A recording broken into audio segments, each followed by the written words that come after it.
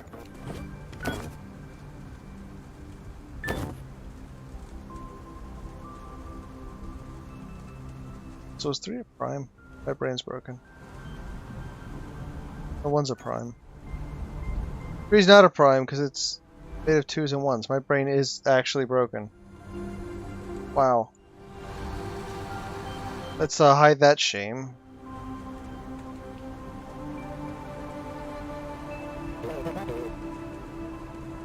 No, 3 is a prime. 1 isn't a prime. Ah, shit. How am I supposed to deal with 1? Oh, hell.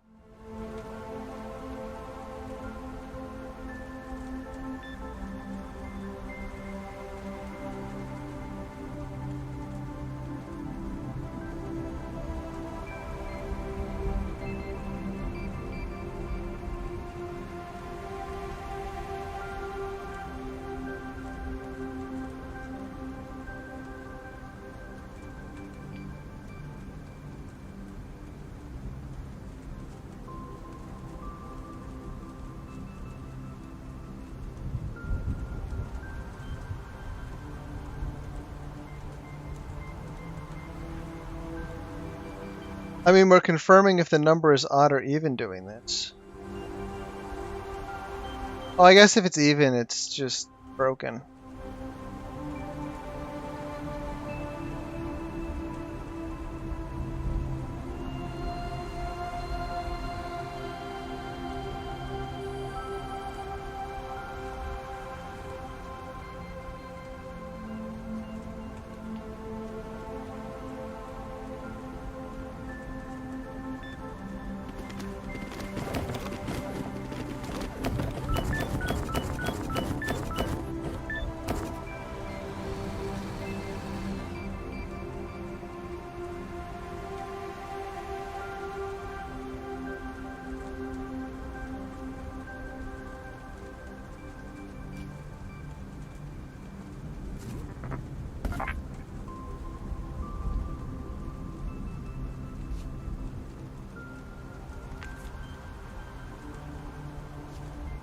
I don't like any of this.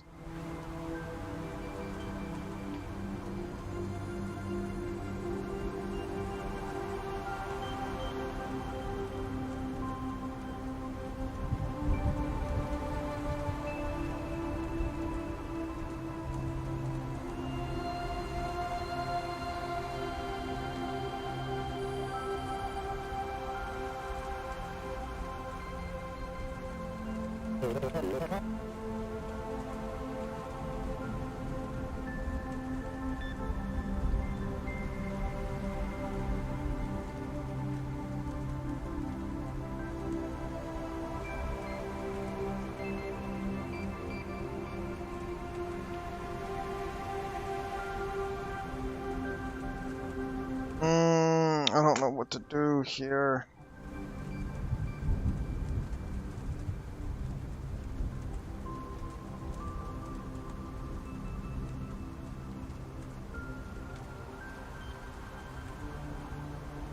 Let's try counting the number of something. Maybe what prime number we're on would be helpful.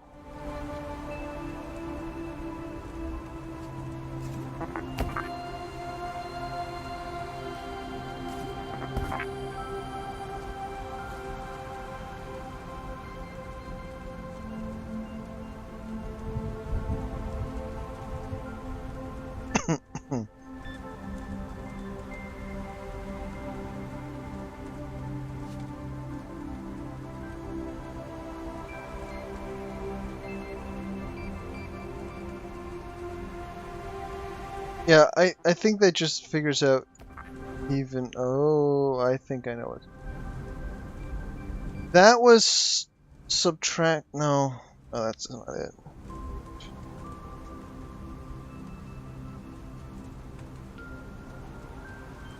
What if we do the same stuff again?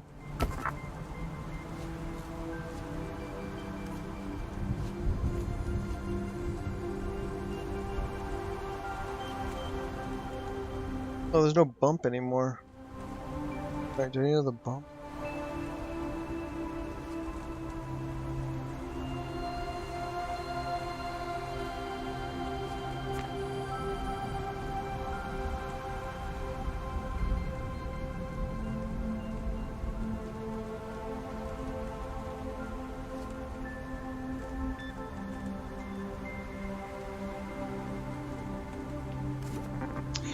Yeah, we need to preserve it, basically.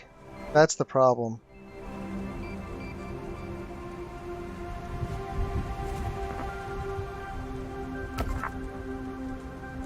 Do the actual division code.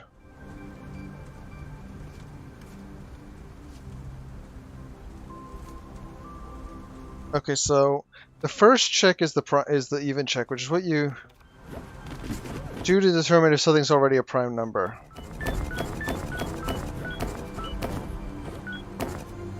If you get 0, it's not prime.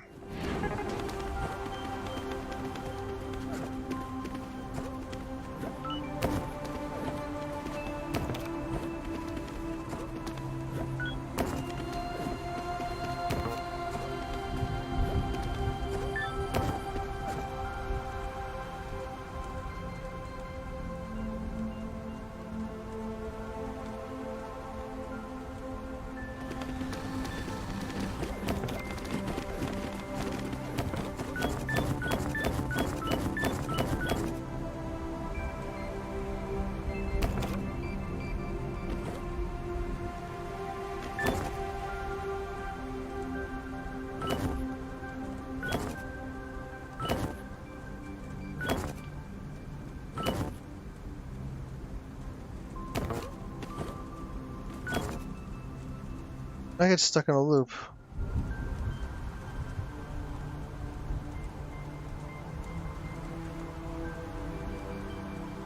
Where's my prime my already prime check? Or not prime check?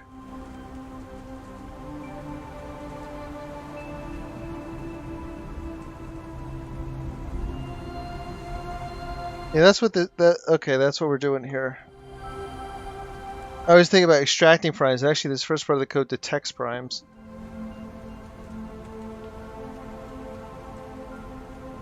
So if it's 0, it's a non-prime.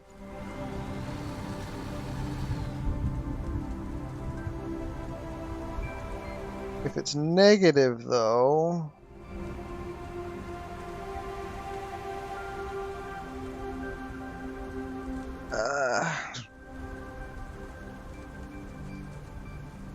I don't know.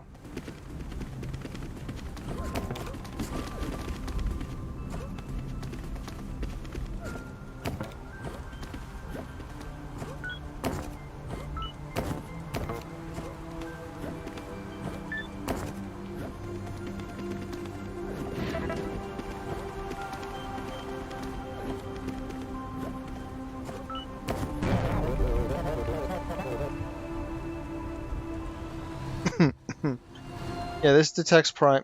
This does definitely detect prime successfully. Which is what it's for, obviously.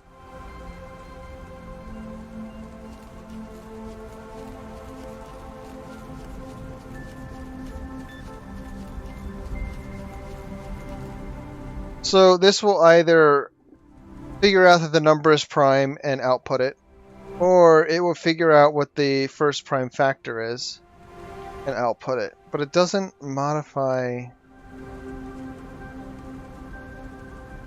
the original yet for it. So something needs to do that.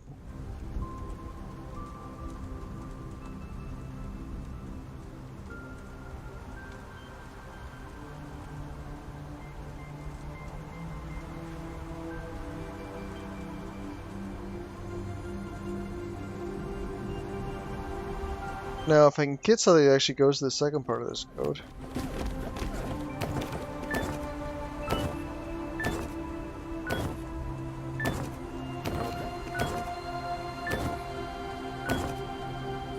It finds it's evenly divisible by 3s.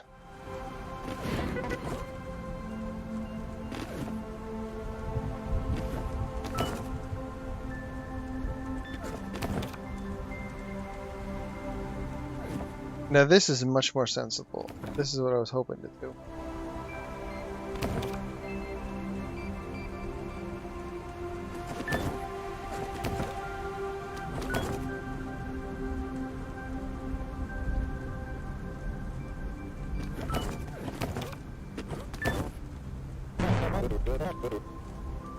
Now 0 returns the number of times I need to output. Let's see. Got 0 C minus A0.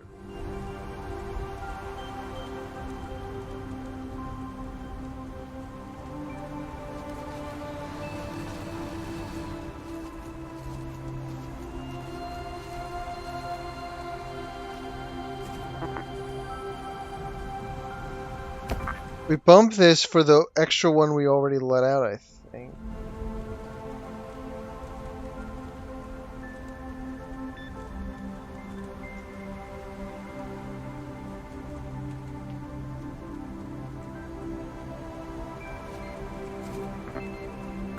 So yeah, we're gonna... Oh yes, of course, okay.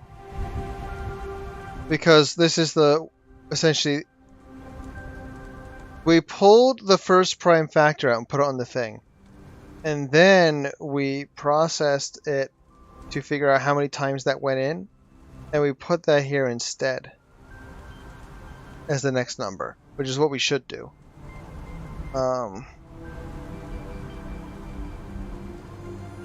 Yeah.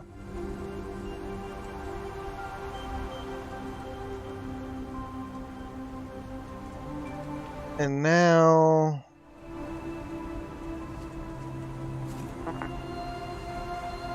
I'm fiddling with these numbers because they're so annoying. Because we already pulled one out. It's so...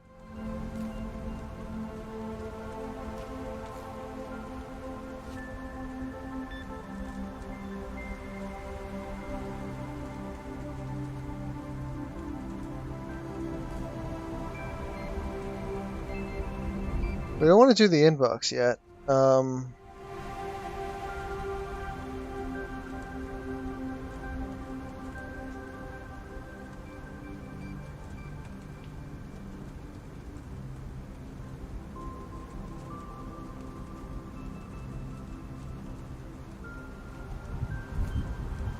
That be it? Because I think... Yeah, we're not bumping the prime anymore. And then this, only if it's 0, we're done.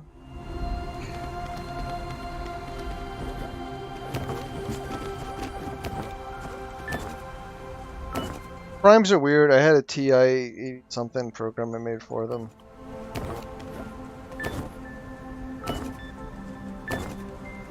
Okay. I see what I'm doing. We need to get a prime that is a member of this number before we can do anything. We need to get the first prime factor. In this case, the number is a prime number. So eventually, we get to the point where we get a 0, which means this is a prime number. It means it goes right to the outbox, and we start over.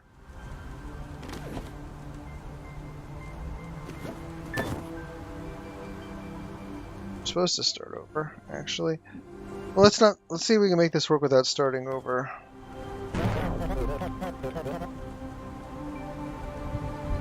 Yeah, now we need to output this 1 because it's 7-1. It's not just 7, right?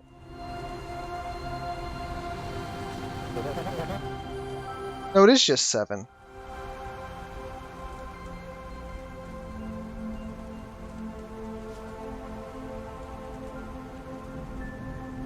Ah, screw it, just loop the whole program.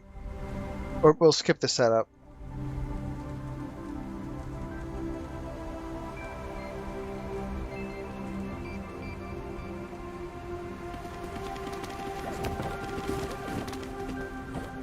So we got 13.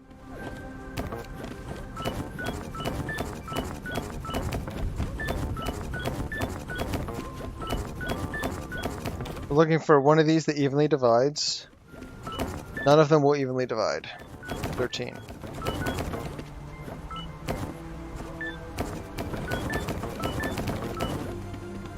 I found that 13 evenly divides, but now we're going to get a 1 as a factor, because this code gets the other factor.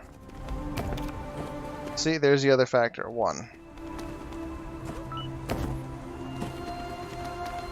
But we ignore 1, because, hence the subtract 1, because 1 is not real. Like, 1 is where you stop a multiplication. Times 1 is useless. So, let's see. We'll call this find PRM factor. And now this one is process of expanding that.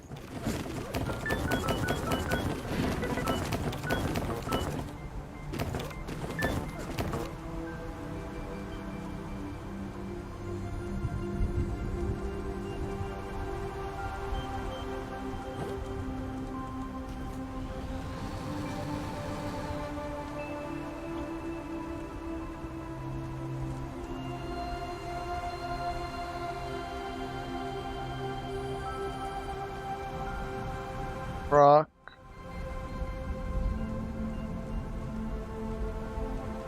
other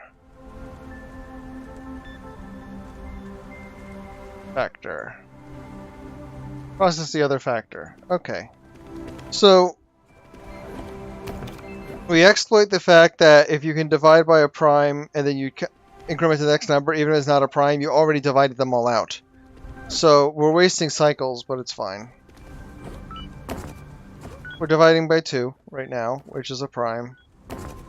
And we get a remainder, which means this number is not prime. Now we're going to divide by 3s, which is another prime. And we got a 0, which means it is divisible by that prime. Now we do our processing of the second factor of it, and we're going to get 3, I believe. Yep, here it is. The second factor of the prime is another 3. 3 times 3.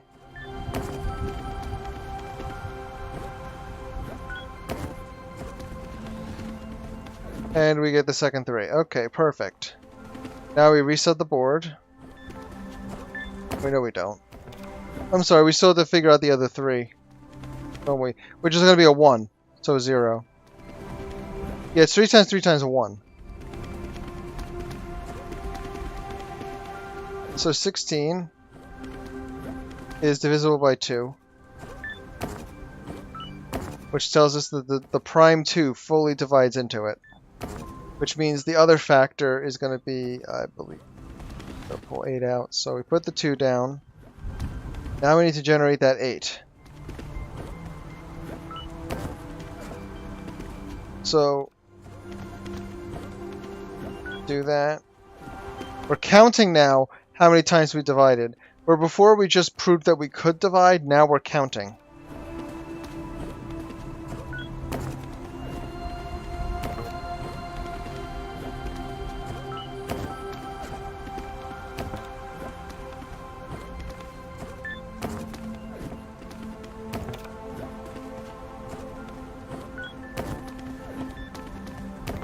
This is just like the division program before. Only without, well, we're not dealing with so much remainders here. We are, but we aren't.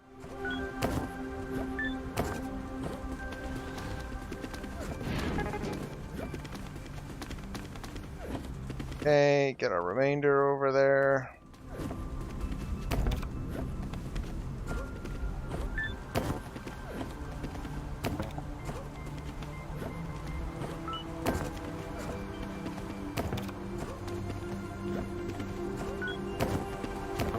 God, this thing is slow.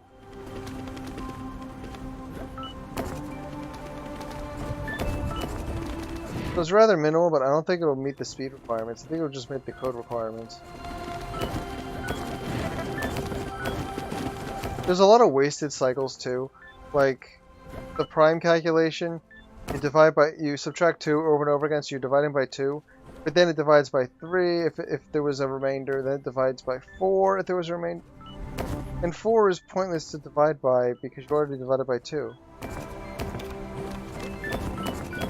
You shouldn't actually divide by even numbers at all except for 2, because that's an easy way to eliminate primes, non-primes.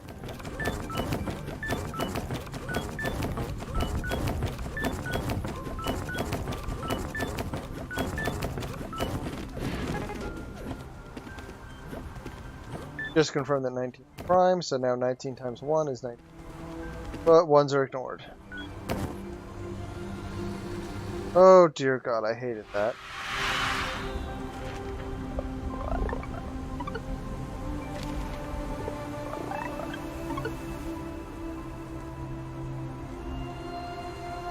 Still not the clearest thing. It's a lot of guesswork that happened to. Because there's a bunch of very inefficient things you just allow to have happen, where normally you'd want to short circuit out of them, but you're so limited in what you can do with this processor. Okay, finally something simple. Probably sorting algo. Got a hole in it.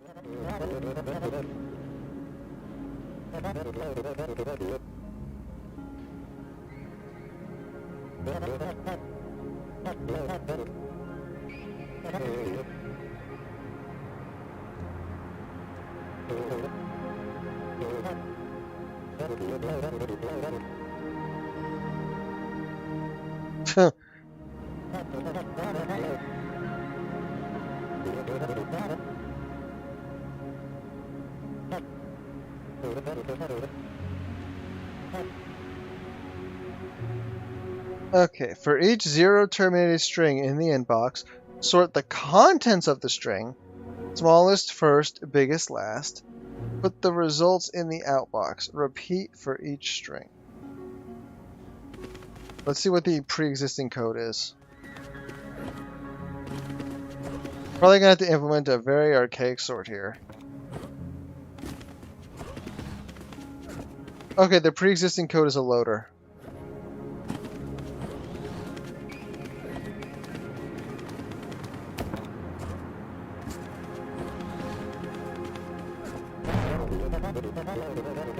I need my bubble sort.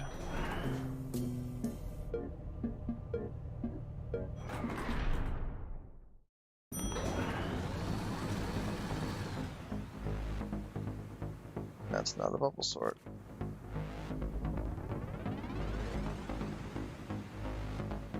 I don't. Do I have a bubble sort? Crap. I got the wing of bubble sort. Okay.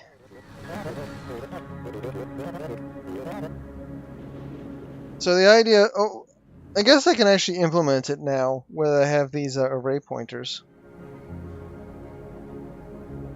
So the idea of the bubble sort is that you sort the items in multiple passes. Just sort the pairs. The try sort was kind of like that. It was kind of a bubble sort, but it only had 3 items at a time, so the correct solution was kind of just hard code it. But yeah, this is just a bubble sort. I mean, I think it is. I doubt it's an insertion sort. We don't have the level of control for that.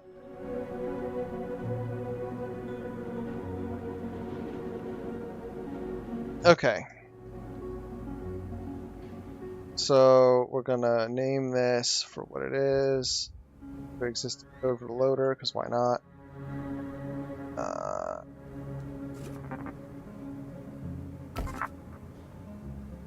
Okay.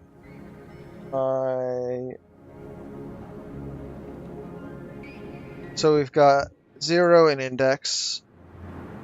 That's good.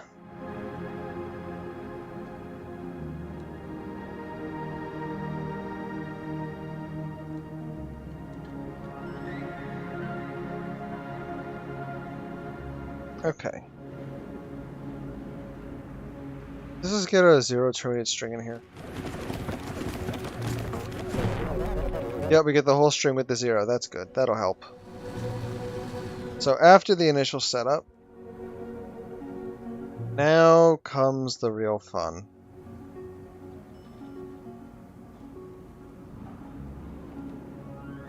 So now we have an index that points to the last point, but we also have a 0 on the end, so we can scan forward again.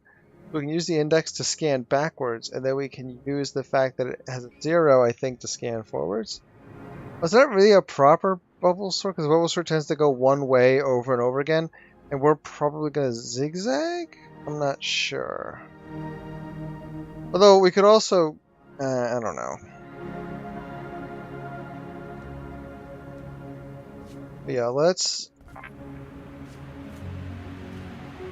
handle this.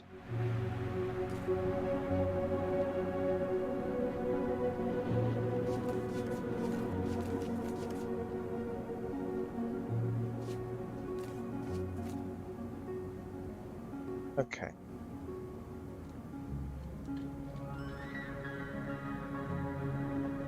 Here's our initial basic loop.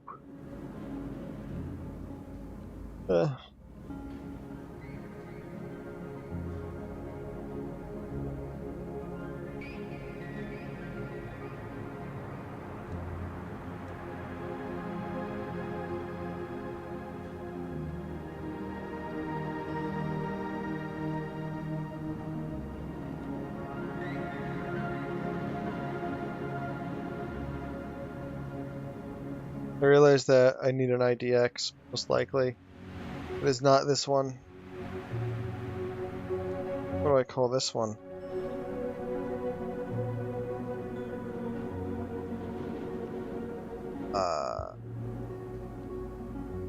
It is another index, that's the problem.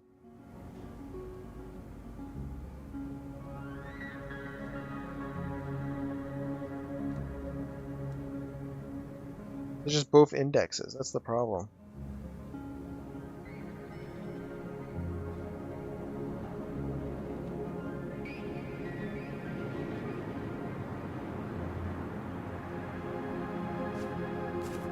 Because, like, now we're gonna use it.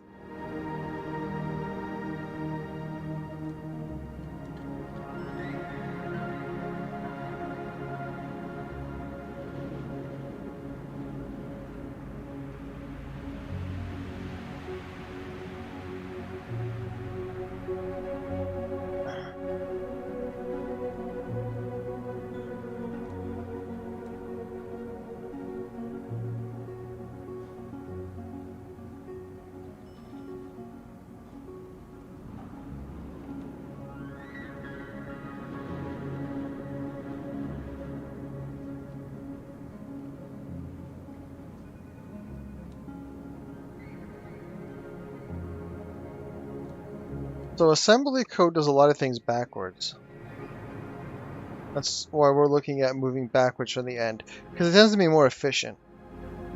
Do it that way.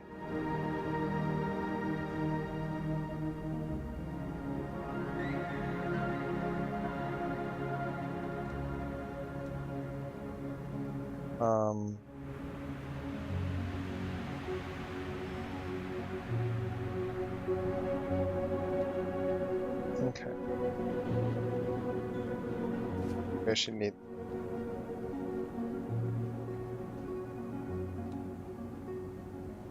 Probably need that. Oh, my brain.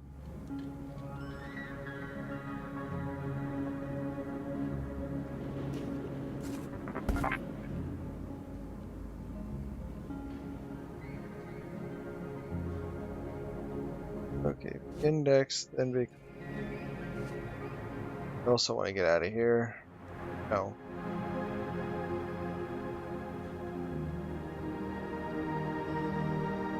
Yes. So that should be a minus bump. Yeah, because otherwise it wouldn't go negative if it was bumping up. That's silly.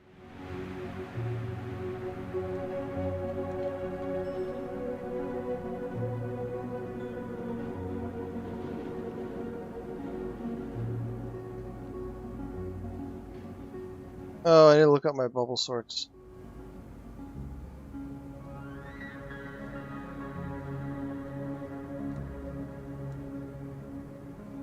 Ah, I need another parameter for bubble sort. For optimized assembly bubble sort. I need min. I am kind of sitting here looking at assembly code and be like, but I don't have that many registers to work with. I got one register basically and some stack allocation.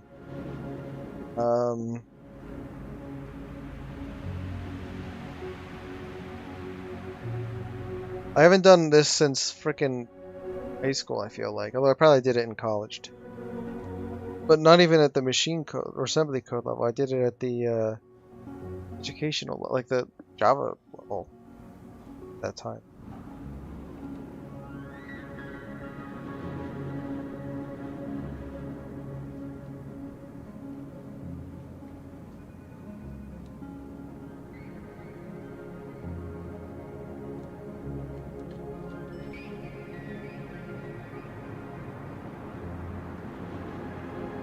So we're gonna start tracking minimum.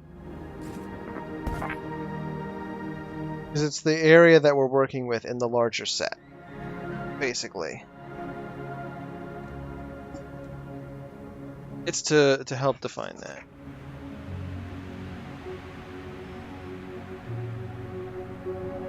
Because a bubble sort, you just basically make progressively more and more passes and bubble the items up. And that is what I believe we need to do here.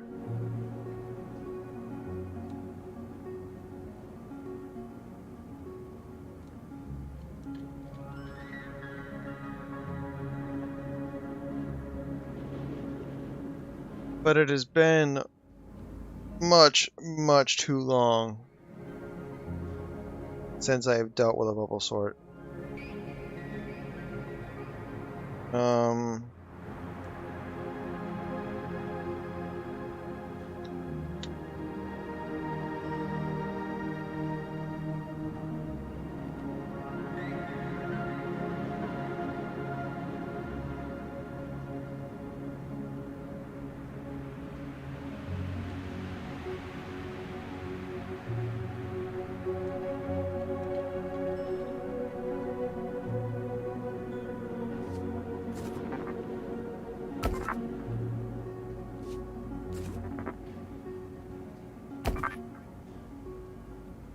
Kind of makes min go the other way. It's so weird to try to, like, you look at the bubble sort and then you try to make it biased towards coming from the back of the set instead of the front, because that tends to be how assembly code ends up being. I've taken apart enough machine code to see loops often end up running backwards. They also like to use memory addresses and not actual counters. They're just like, well, when you hit this memory address, you're done. Do that kind of thing. Or they have a marker at the end or something special.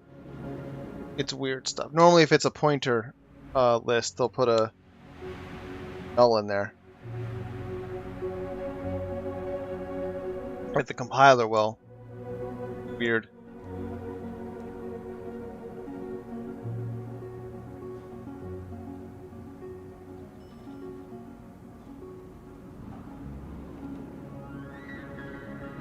We need another way to get out of here.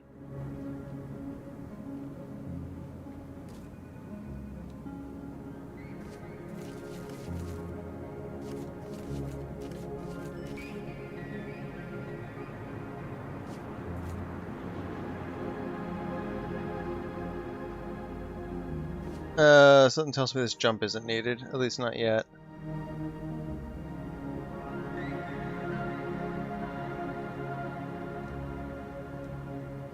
Okay.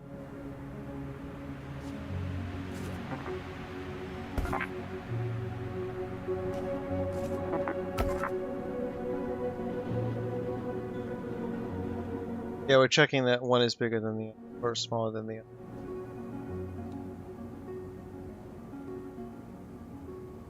No, this is the jump I just got rid of. This is where it needs to go. Kind of.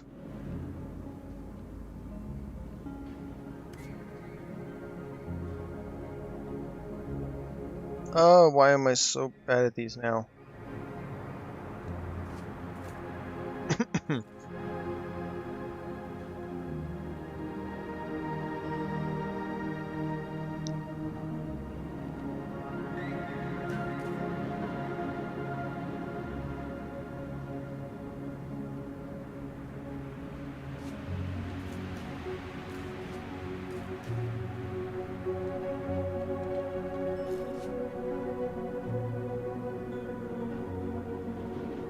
Well, this also has to wait. No, it's this one also makes it have to go back.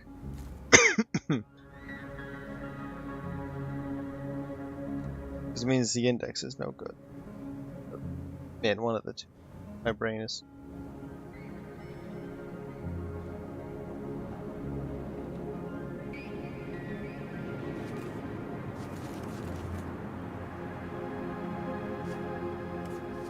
This one definitely goes here.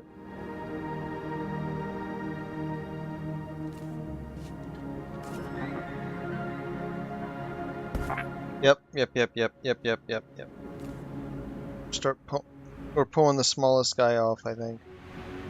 Yep. Kind of cheating a little bit because we're not sorting it all in place. We're kind of pulling the items off. You know, I wonder if this is a bit more of an insertion sort. I'm trying to remember my sorts now. Is that really an insertion sort because you're extracting? I guess it is though. So a bubble sort works by taking every pair of numbers, like every item and its neighbor, and swapping them to get them to eventually be in order. Because eventually you swap them, you keep swapping them, keep scanning, you're going to sort it. It's the worst type of sort.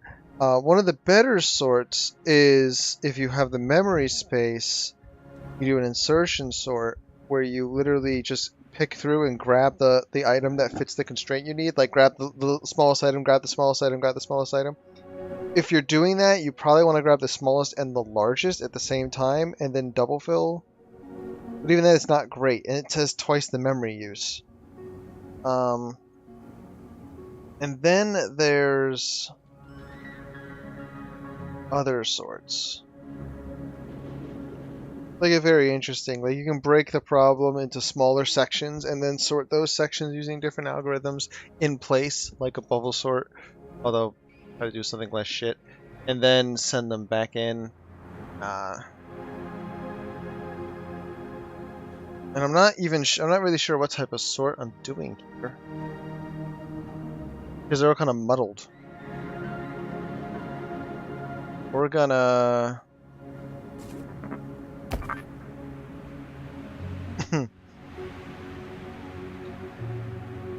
they do something. Oh, I've screwed this up royally, actually. Believe it or not. Royally. I meant to be making these array indexes and I haven't. Because these are pointers into the data, obviously. And that's what you do with them.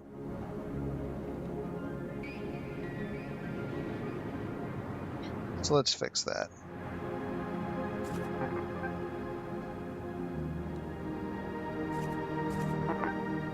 See, now, yeah, things are making much more sense. This is what happens when you try to port assembly code to a game. Because I'm sorry, but I'm not doing high school and college sorting algorithms again. I gotta take some proper code and port it.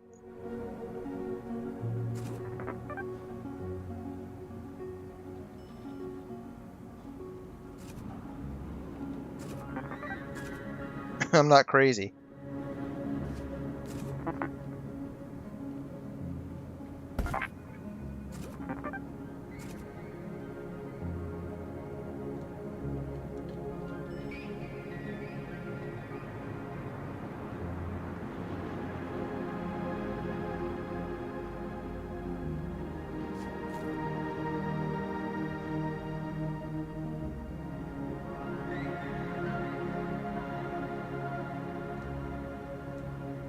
That's about the right place for that, I think.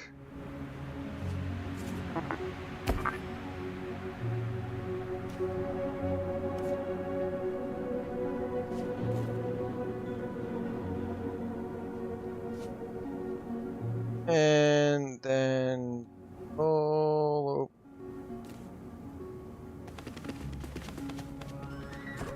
first we set up, then we use their existing load data or load procedure. So let's go back.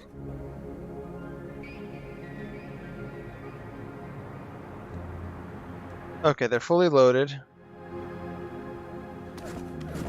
And now we're using this.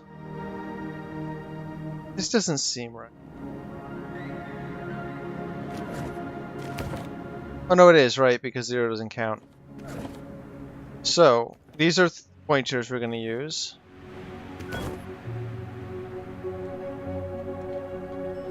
So we compare two items, figure out which one's smaller.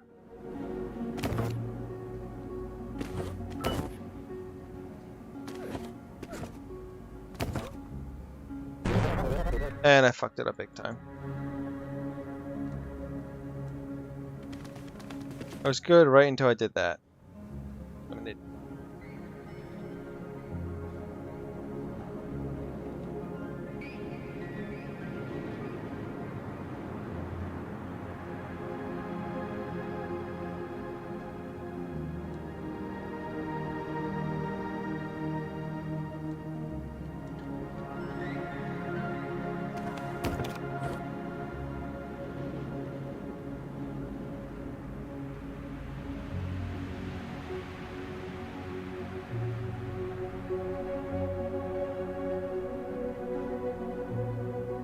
The minimum, subtract the index, get a negative. Negative. Let's see, because it's negative.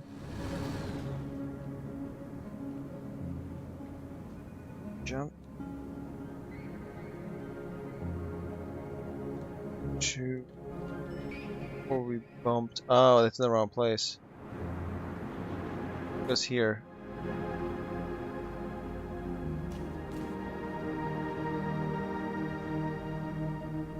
That was probably the problem.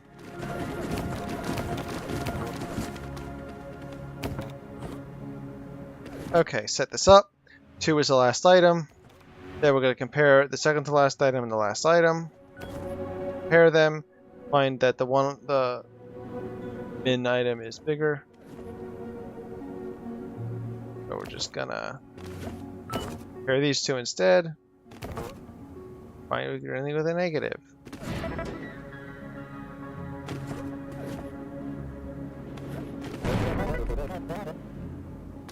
That's wrong.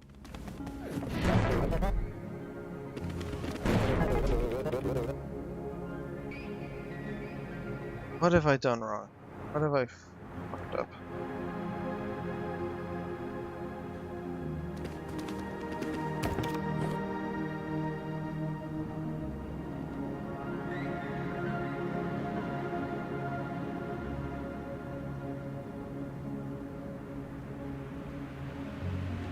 Okay, that's right.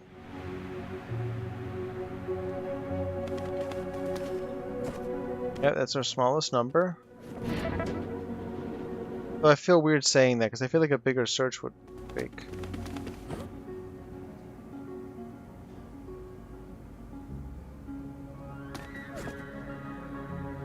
Okay, so we've. Yeah, this is an insertion sort, isn't it? Where we found the smallest item and now we're moving it. That's an insert. Yeah, we're dealing with an insertion sort. We're going to collapse it back down. So this 50 is if it's not there now.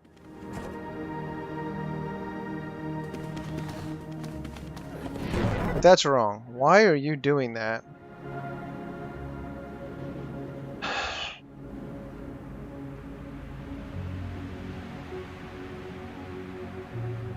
That's very wrong. I'm missing something. Oh, shoot. I have a flow problem. This has got to go all the way back and navigate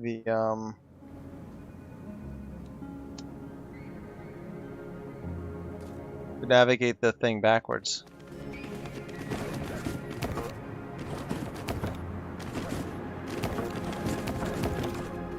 Now we're gonna see it. So basically, it's keeping track of the smallest one in the set, which I believe that technically makes this an insertion sort. That we put on the output, and now we contract the list to remove it. And now the active list is just nodes 0 and 1.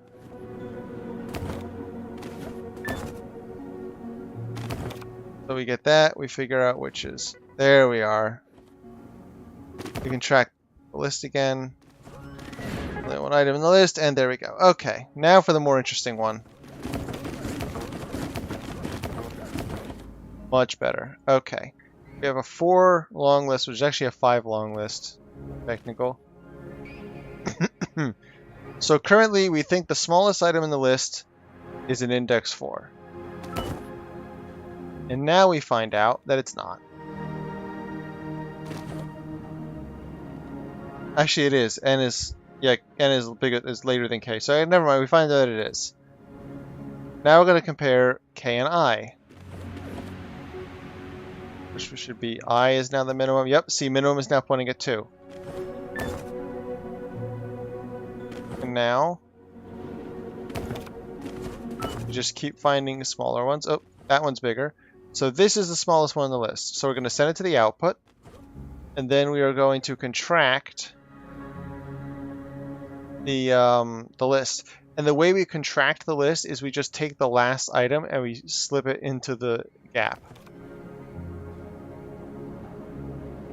I should label more of this code.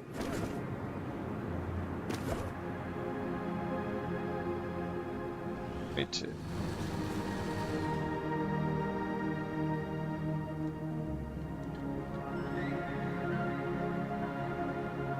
Move last to all.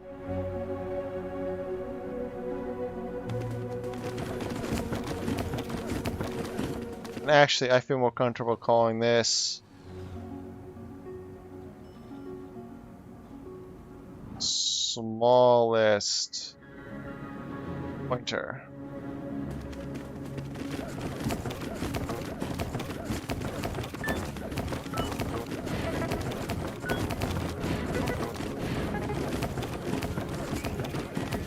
It works exactly as described. Yeah, that's an insertion. Oh, an insertion specifically with a second buffer.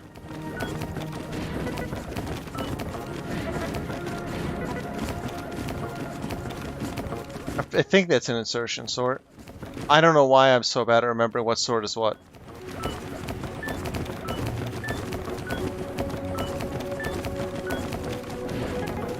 This sort does have... I'm concerned that it'll take too long.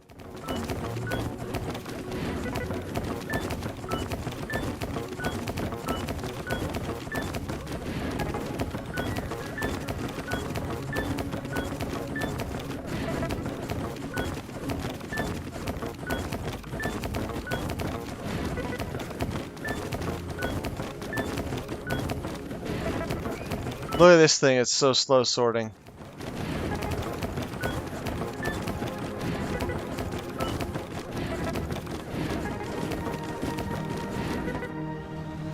Ta-da! Not gonna lie, I looked at assembly code for that. Oh! Okay. I guess because they expect you to do a bubble sort and there's an insertion sort.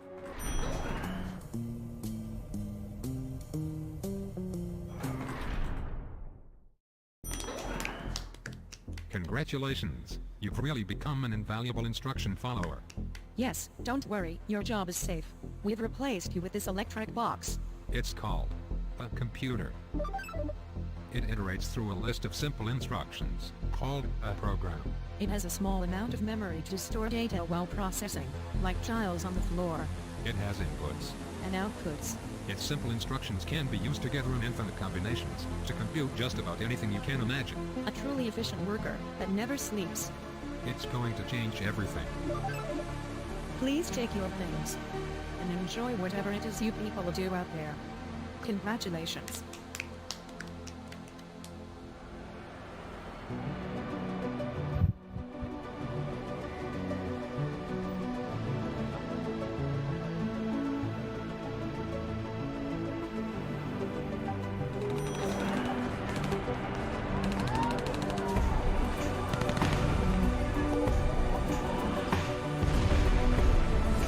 Is that a gun?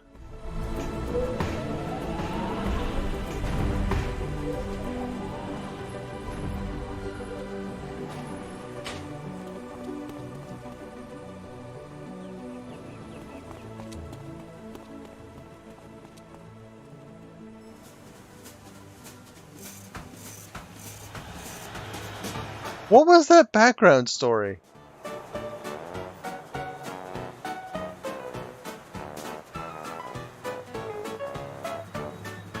Oh, Carol's not dead.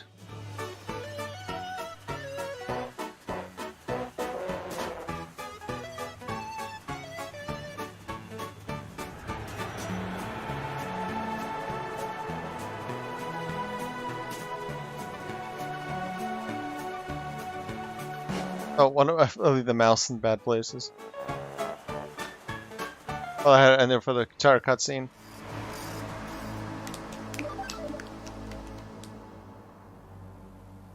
I mean, it was basically just a really primitive computer running assembly code.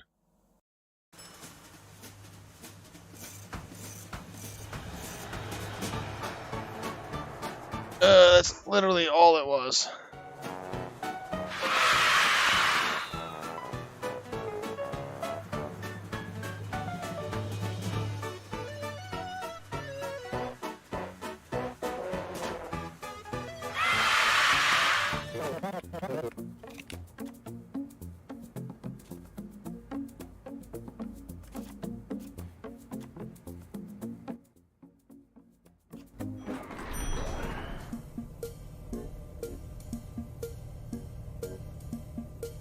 Wait. What? How did I miss that? How the heck did I miss one? That can't be right.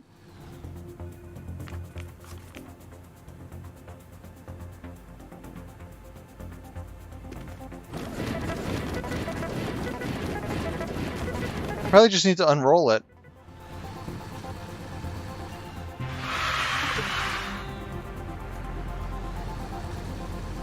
Yeah, just do this.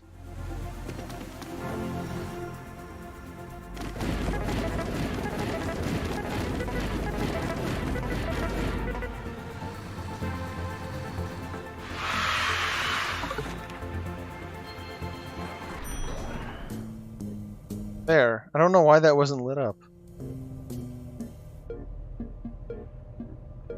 That was an obvious loop unroll.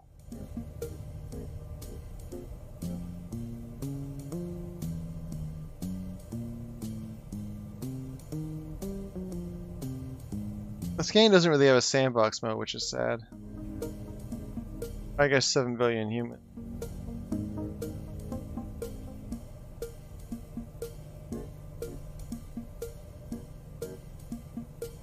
So sorting was really annoying. I ended up looking up an assembly code sort, try to get my bearing on it, and I wasn't even sure what sort I was using. I thought I was using bubble sort, but bubble sort works in place, and this was actually more of an insertion sort.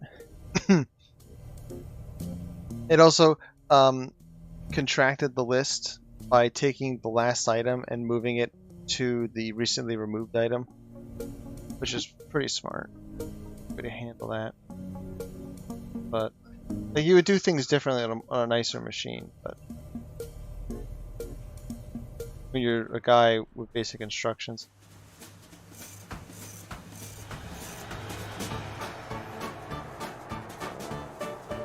So, let's see.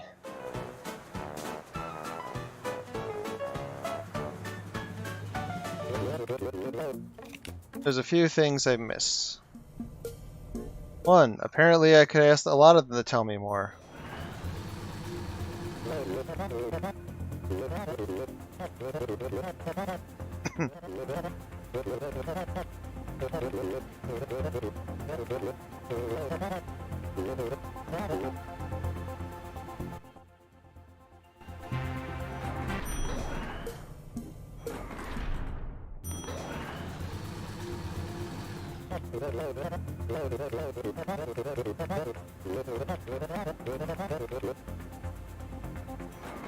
How many of these did I not listen to?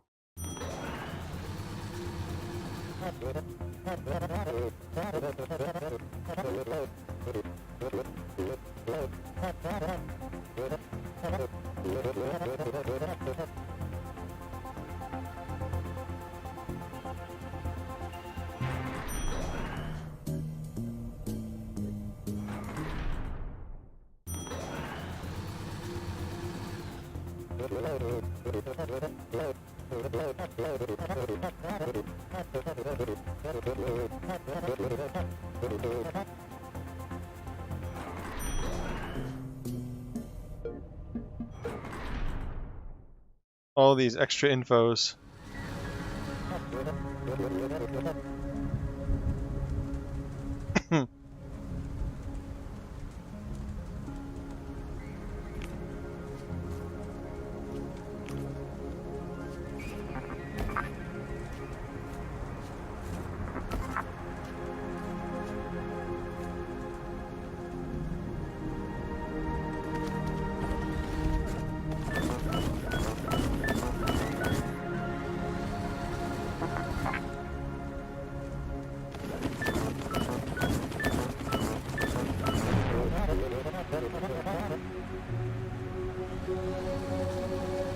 Silly me.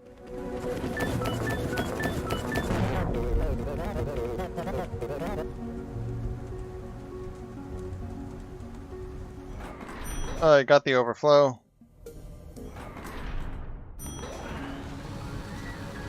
Wow, there's a lot of them I didn't.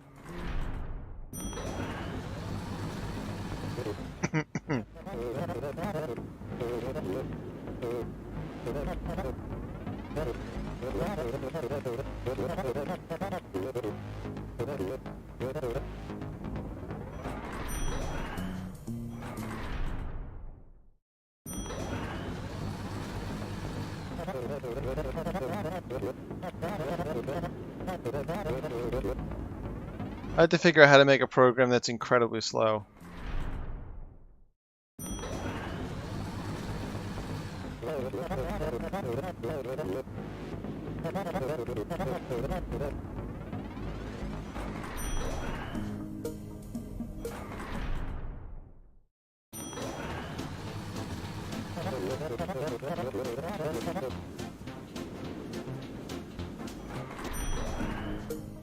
Deal with these exclamation point.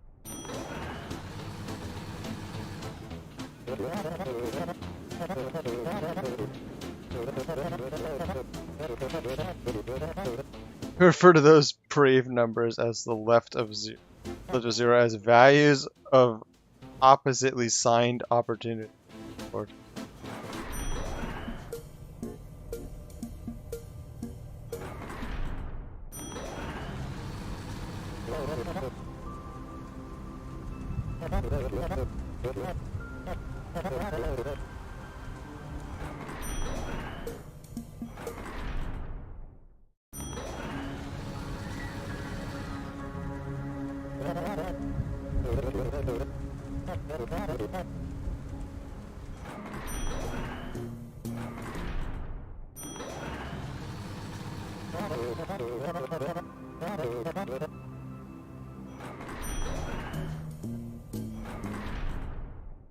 Okay.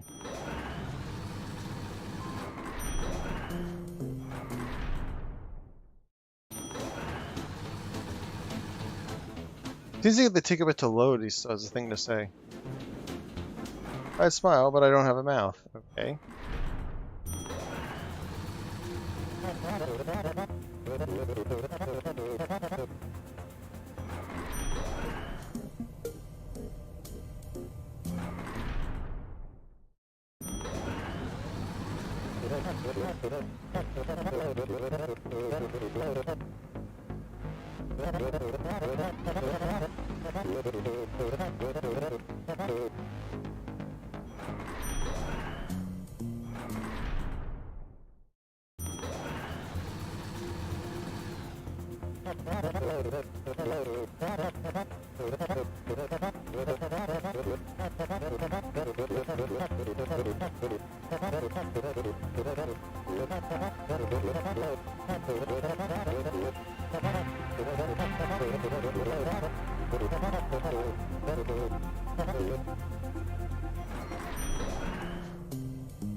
Oh yeah, so many.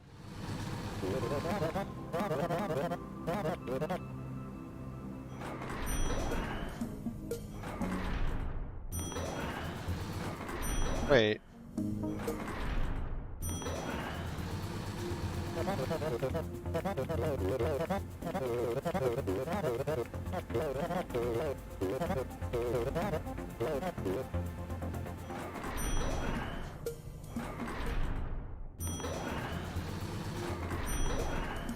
How many of these are left? I'm gonna miss one.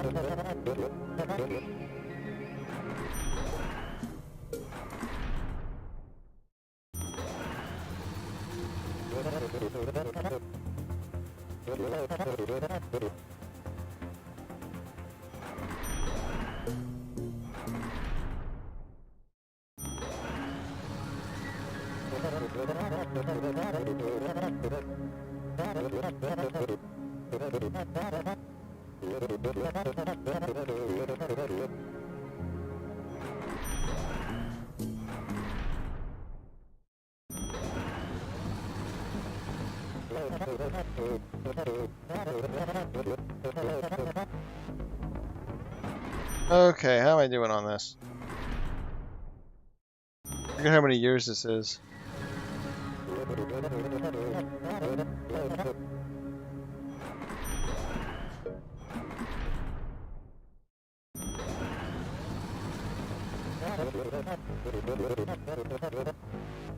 Yeah, I was told my heart was an encrypted vault of solitude.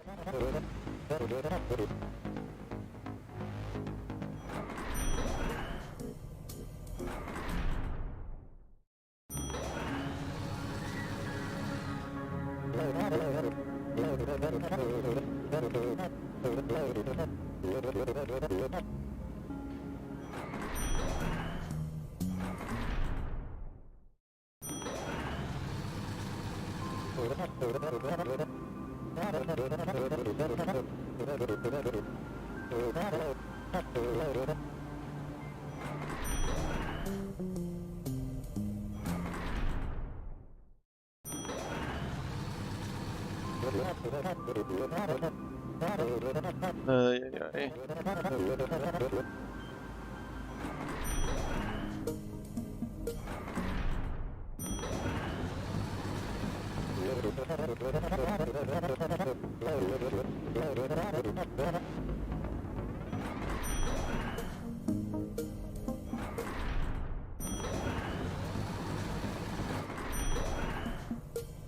I got them all yet?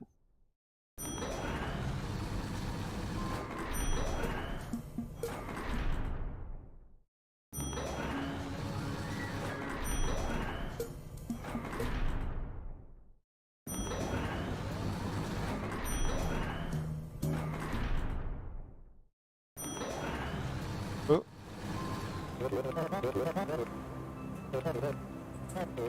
Yes, this is a linked list.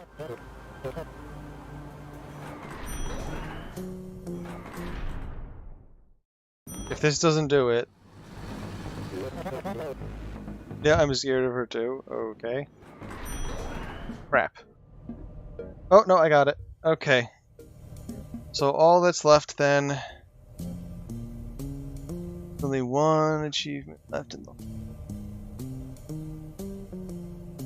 solve any puzzle with at least 4 times the number of steps required by the speed challenge. The easiest way to do that is to just cheese it.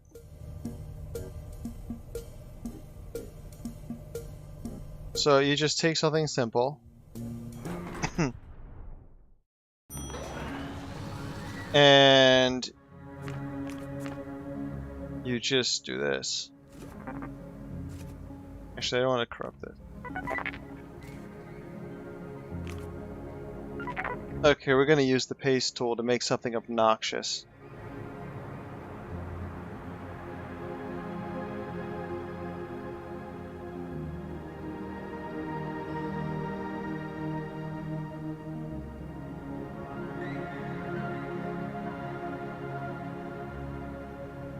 And paste.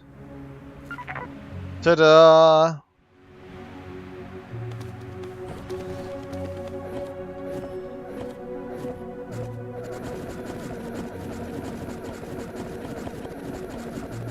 Obnoxious.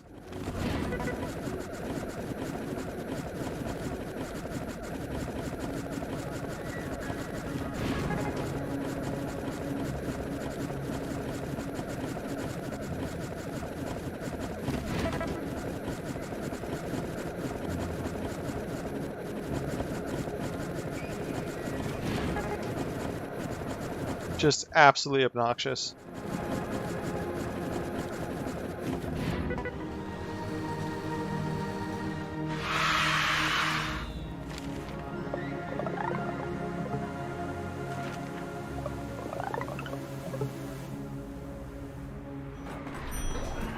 And that's it. I think that's 100% unless there's a hidden achievement. Find out. 100%. All done. Good game. Turing machine, which confuses some people.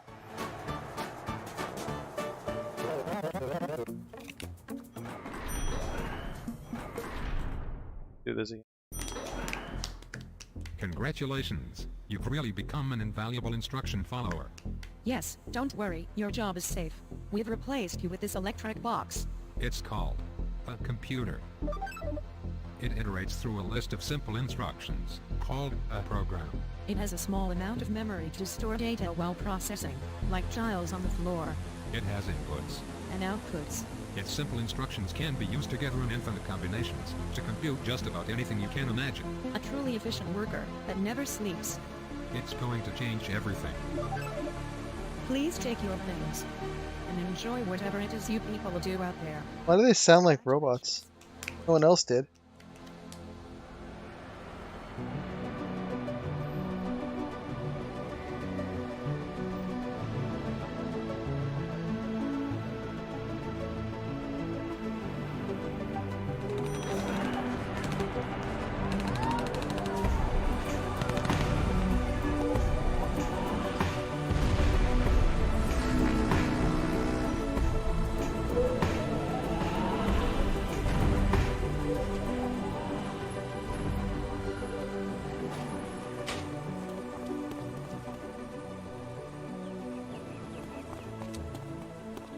If I understand this game correctly, I worked for 42 years and never went home.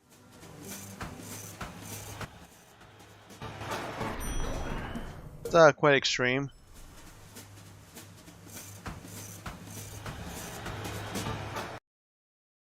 Okay. Yeah, that's a very completed game.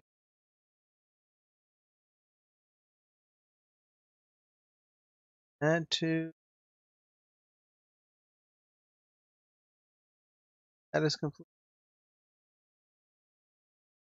Well, that was something. Still don't know what went wrong with Genshin before. I had to fight with the computer for a while, it seems. Knowing my luck, it's overheating or something. No alarms. Oh well, time to end it, I guess.